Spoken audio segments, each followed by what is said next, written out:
तो नमस्कार साथी मित्रों, फरी एक बार स्वागत है आपનું ગુજરાત અપડેટ ચેનલની અંદર। તો દોસ્તો આજનો વિડિયો આખા ગુજરાત માટે ખૂબ જ મહત્વપૂર્ણ રહેવાનો છે। તો દોસ્તો આજના વિડિયોની અંદર 18મા હપ્તાને લઈને મોટો અપડેટ, મફત વીજળીની જાહેરાત, ખેડૂતોને હેક્ટર દીઠ 20,000ની સહાય, ઝારખંડમાં ખેડૂતોનું 2 લાખનું દેવું માફ, વાહન ચાલકો માટે નવા નિયમો વગેરે સમાચારની માહિતી આપવામાં આવી છે। તો વિડિયો પસંદ આવે તો વિડિયોને લાઈક કરી આપણી આ ચેનલ ગુજરાત અપડેટને સબસ્ક્રાઇબ जरूर करी लेजो। तो दोस्तों पहली हवामान खबर की बात करिए तो परेश गोस्वामी और अंबालाल पटेल की आगाही।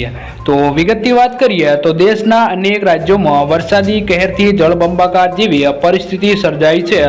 हजू पण 24 राज्यों में भारे वरसाद थी हवामान विभाग एलर्ट आपवामां आव्युं छे। हवामान विभाग की साथे गुजरातना 2 मोटा हवामान निष्णात अंबालाल पटेल और परेश गोस्वामी की आगाही आपवामां आवी छे। तो आगाहीकार अंबालाल पटेल की आगाही प्रमाणे તેમણે કહ્યું છે કે 15 ઓગસ્ટથી રાજ્યમાં સારા વરસાદની શક્યતા છે। તો બંગાળ ઉપસાગરમાં સિસ્ટમ પણ સક્રિય થવાની છે। તો દેશના મોટાભાગના વિસ્તારોમાં ભારે વરસાદની શક્યતા રહેશે। ભારે વરસાદના લીધે પૂરની સ્થિતિ સંભવી શકે છે। તો 8 થી 14 ઓગસ્ટ સુધીમાં સારા વરસાદની શક્યતા છે। તો દક્ષિણ ગુજરાતના ભાગોમાં ભારે વરસાદની શક્યતા દર્શાવવામાં આવી છે મિત્રો। तो दोस्तों त्यारबादना समाचार જોઈએ तो ખેડૂતોએ ઢોલ વગાડી વિરોધનો પ્રદર્શન કર્યું હતું। તો વિગતની વાત કરીએ તો પાલનપુરના એરોમા સર્કલની ટ્રાફિકની સમસ્યા હલ કરવા બાયપાસ બનાવવાની કામગીરી કરવામાં આવી છે। જેમાં ખેડૂતોની વધુ જમીન કપાતા ખેડૂતો દ્વારા વિરોધ પ્રદર્શન નોંધવામાં આવી રહ્યો છે। જણાવી દઈએ કે શહેરના 6 થી 8 કિલોમીટરના અંતરે બાયપાસ બનાવવાની કામગીરી ચાલી રહી છે। જેમાં ખેડૂતોની વધુ જમીન કપાતી હોવા ખેડૂતોને આ ઢોલ વગાડી વિરોધ કર્યો હતો મિત્રો। तो दोस्तों ત્યારબાદના સમાચાર જોઈએ તો વાહન ચાલકો માટે નવા નિયમો। તો વિગતની વાત કરીએ તો અમદાવાદમાં દ્વિચક્રીય વાહન માટે હેલ્મેટની અમલદારીને લઈ ગુજરાત હાઈકોર્ટ મહત્વનો આદેશ કર્યો છે। જેમાં વાહન ચલાવનારની સાથે ટુ વ્હીલમાં પાછળ બેસનારા માટે પણ હેલ્મેટની ફરજિયાત અમલદારી કરાવવા માટે કોર્ટે આદેશ આપ્યો છે। તો 15 દિવસમાં હેલ્મેટથી ફરજિયાત અમલદારી કરાવવા હાઈકોર્ટ સરકારને આદેશ કર્યો છે। તો ગૃહમંત્રી હર્ષ સંઘવીએ કહ્યું છે કે હાઈકોર્ટના આદેશ બાબતે સમીક્ષા કરીશું। જે સમીક્ષા બેઠક સાંજે બોલાવવામાં આવી છે મિત્રો। तो दोस्तों ત્યારબાદના સમાચાર જોઈએ તો જનધન ખાતા પર 1,30,000નો વીમો। તો વિગતની વાત કરીએ તો પ્રધાનમંત્રી જનધન યોજના હેઠળ ખોલાવવામાં આવેલ ખાતામાં ખાતા ધારકને કુલ 1,30,000 રૂપિયાનો લાભ આપવામાં આવે છે। તો આમાં અકસ્માત વીમો પણ આપવામાં આવે છે। તો ખાતા ધારકોને 3,000 રૂપિયાની સામાન્ય વીમા સાથે 1 લાખ રૂપિયાનો અકસ્માત વીમો આપવામાં આવે છે। તો આવી સ્થિતિમાં જો ખાતા ધારકને અકસ્માત થાય છે તો તેને 30,000 રૂપિયા આપવામાં આવે છે। જો આ અકસ્માતમાં ખાતા ધારકનું મૃત્યુ થાય છે તો 1 લાખ રૂપિયા આપવામાં આવે છે। એટલે કે કુલ 1,30,000 રૂપિયાનો લાભ આપવામાં આવે છે મિત્રો।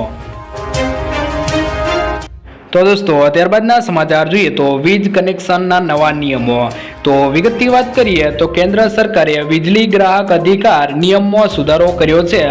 તેમાં સ્પષ્ટતા કરવામાં આવી છે કે મેટ્રો શહેરમાં 3 દિવસની બંદર, નગરપાલિકાઓમાં 7 દિવસની અંદર, ગામડાઓમાં 15 દિવસની અંદર અને પર્વતીય વિસ્તારોમાં 30 દિવસની અંદર નવા કનેક્શન આપવાના રહેશે।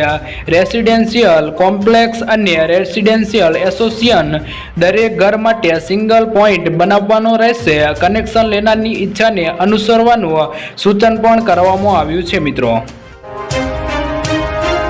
तो दोस्तों ત્યારબાદના સમાચાર જોઈએ તો નેનો યુરિયા 7507 રૂપિયાની સહાય। તો વિગતની વાત કરીએ તો કૃષિ મંત્રીએ ઉમેર્યું હતું કે ખેડૂતો દાણાદાર યુરિયાના સ્થાને નેનો યુરિયાનો ઉપયોગ કરવા પ્રોત્સાહિત થાય તે માટે મુખ્યમંત્રી શ્રી ભૂપેન્દ્રભાઈ પટેલના નેતૃત્વ હેઠળની ગુજરાત સરકારે આ વર્ષે નવી પ્રોત્સાહક યોજના અમલમાં મૂકી છે। આ યોજના અંતર્ગત નેનો યુરિયાની ખરીદી પર ખેડૂતોને પ્રતિ હેક્ટર વધુમાં વધુ 750 રૂપિયાની મર્યાદામાં સીધી ખરીદ કિંમત પર સહાય આપવામાં આવશે।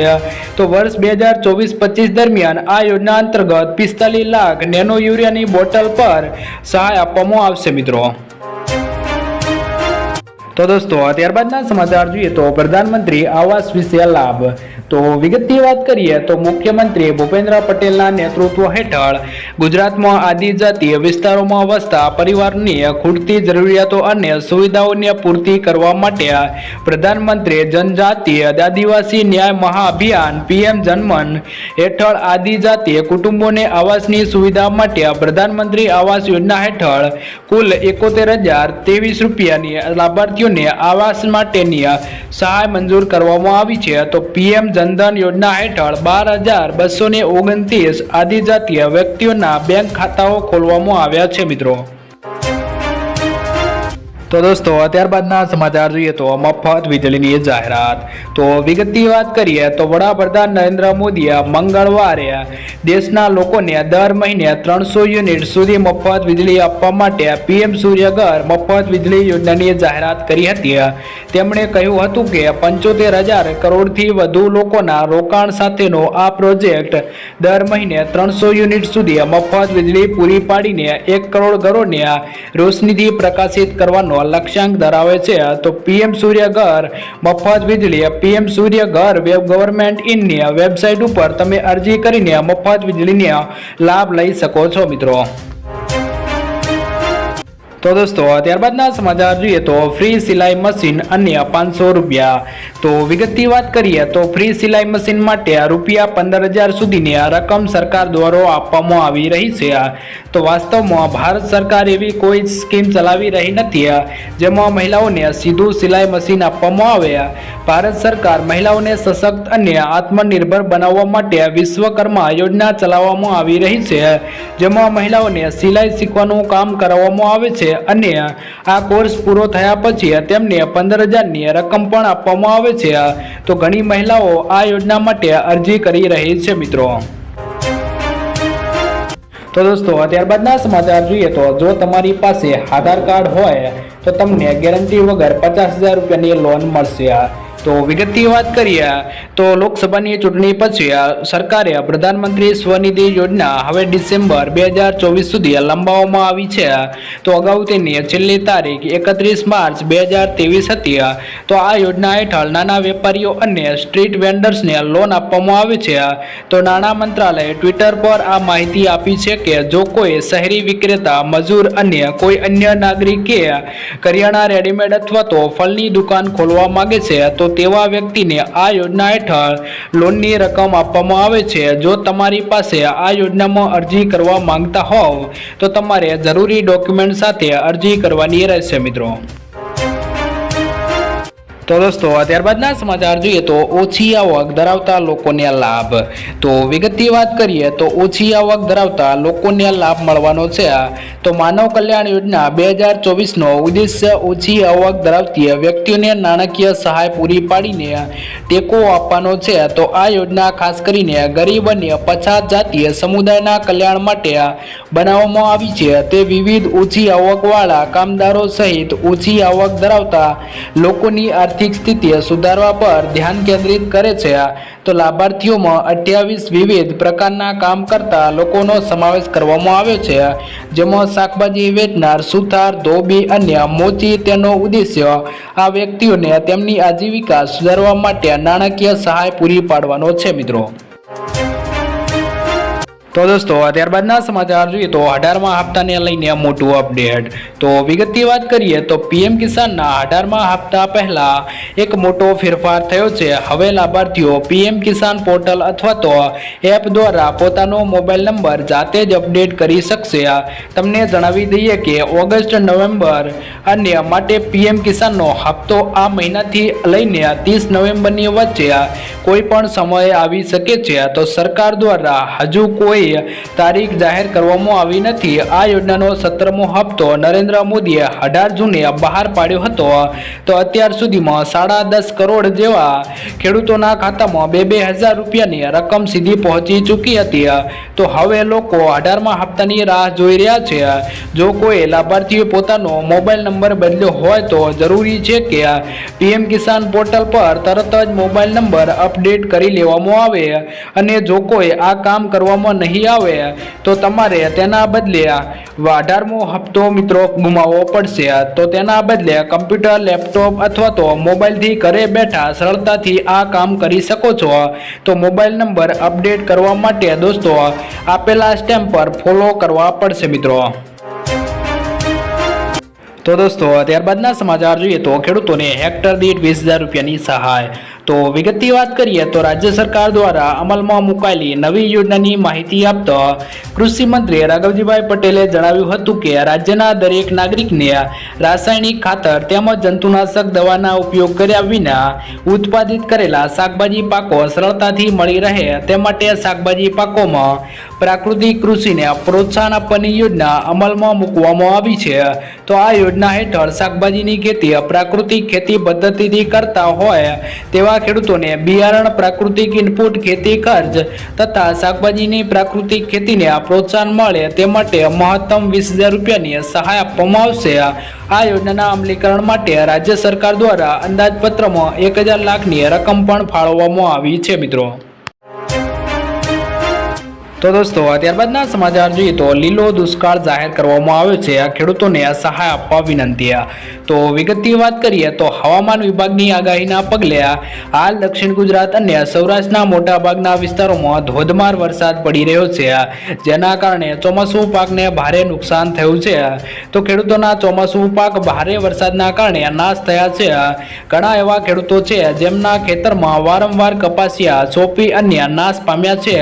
તો આ વર્ષે દક્ષિણ ગુજરાત અને સૌરાષ્ટ્રના મોટાભાગના વિસ્તારોમાં કપાસના પાકને ભારે નુકસાન થયું છે, જેથી સરકારે આ બધા વિસ્તારોમાં લીલો દુષ્કાળ જાહેર કરી ખેડૂતોને સહાય ચૂકવવી જોઈએ તેવી ખેડૂતો દ્વારા માંગ કરવામાં આવી છે। જો કે મિત્રો ખેડૂતોને આમાં વળતર મળવું જોઈએ કે નહીં, તમારું શું કહેવું છે કમેન્ટ કરીને જરૂરથી જણાવજો મિત્રો। તો દોસ્તો ત્યારબાદના સમાચાર જોઈએ તો આવો જાણી લઈએ ખેડૂતોની આવક કેટલી। તો વિગતની વાત કરીએ તો ખેડૂતોની આવક બમણી કરવાનો વાતો વચ્ચે વાસ્તવિકતા અલગ છે। ખાસ કરીને ગુજરાતના ખેડૂતોની આવક ઘણી ઓછી છે। મેઘાલય, હરિયાણા જેવા રાજ્યો કરતાં ગુજરાતના ખેડૂતોની માસિક આવક ઓછી છે। તો કૃષિ મંત્રાલયે લોકસભામાં આ વાતનો સ્વીકાર પણ કર્યો છે। તો ગુજરાતના ખેડૂતો આવકની દ્રષ્ટિએ દેશના 11મા ક્રમે છે। તો ગુજરાતના ખેડૂતોની માસિક આવક 12,600 રૂપિયા છે મિત્રો।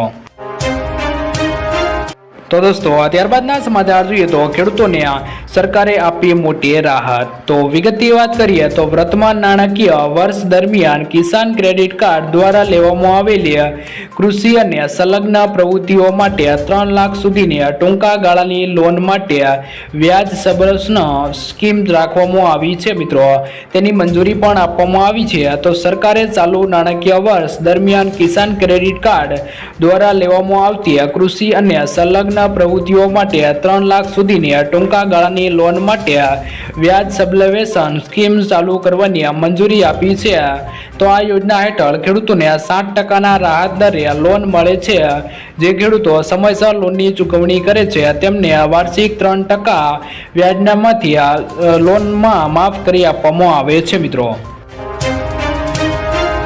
તો દોસ્તો ત્યારબાદના સમાચાર જોઈએ તો ખેડૂતોને 10,000 કરોડનું રાહત પેકેજ જાહેર કરવા માંગ। તો વિગતની વાત કરીએ તો તાજેતરમાં પડેલા ભારે વરસાદથી સૌરાષ્ટ્ર અને દ્વારકા, પોરબંદર, જૂનાગઢ અને રાજકોટ જિલ્લાના ખેડૂતોને મોટું નુકસાન થયું છે।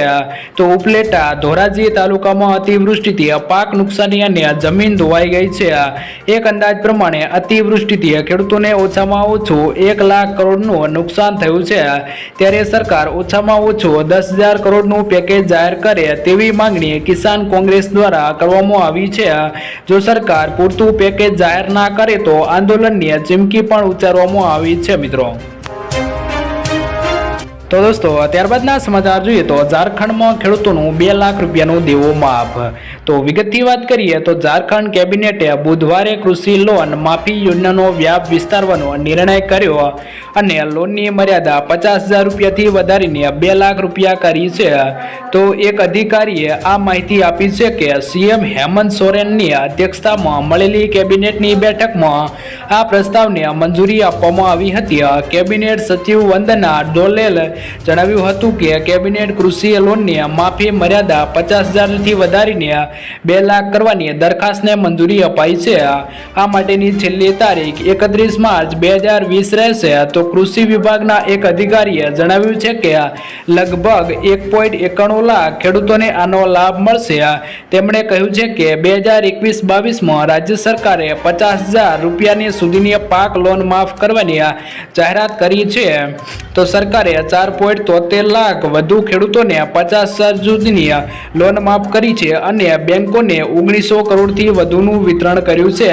તો કેબિનેટ દ્વારા કુલ 37 દરખાસ્તોને મંજૂરી આપવામાં આવી છે। મિત્રો તો દોસ્તો આજના વિડીયોની અંદર આટલું જ।